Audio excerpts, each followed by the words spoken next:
Hey everyone, Chad here, Stevens Hardware. Hey, today I'm going to show you how to replace a light switch. So I'm going to do this in a couple of steps. So this is video one, which is removing the existing switch.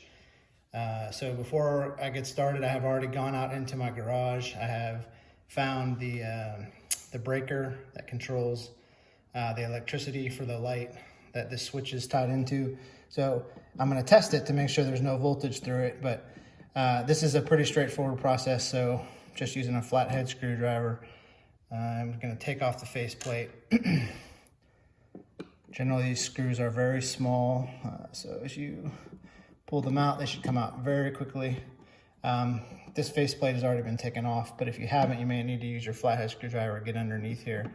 It might be stuck on with a little paint. I don't know if you can see that, but this was kind of painted over, so I had to pry that off a little bit. So once you get that plate off, you'll see here is the switch. So you'll switch from a flathead screwdriver to a Phillips.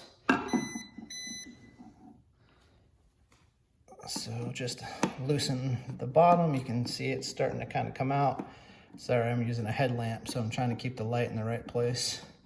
But that's getting pretty loose.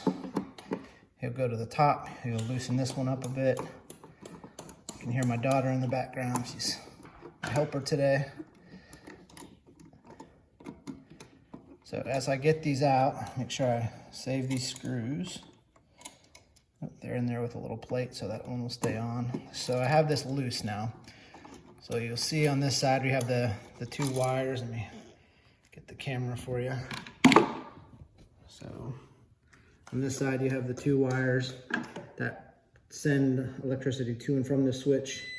I'm going to pull out my voltage detector. You've probably seen this voltage tester on previous videos. So just making sure these wires aren't hot. If I touch them, they stay green.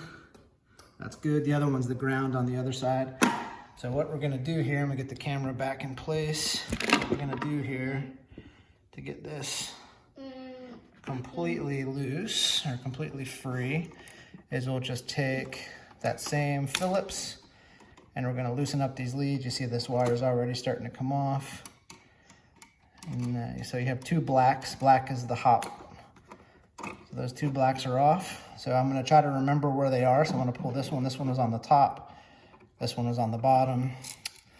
And then on the other side, switch back to my flathead. This is the ground. Green is always ground. It's a bare copper wire. So I'll loosen that one up. And that should be it. Just get this off. All right, so I've taken my old switch off. I've got the two blacks ready to go, tested to make sure they're not hot. So when I touch them, they're not gonna give me a little voltage. So I'm gonna end this video. I'm gonna create another one here that will be step two, which is adding the switch to the open wall panel here. So again, I hope this helps. This is also something that's very easy to do. You don't need an electrician to do this. If you know how to turn off the breaker and use a screwdriver, you can do it.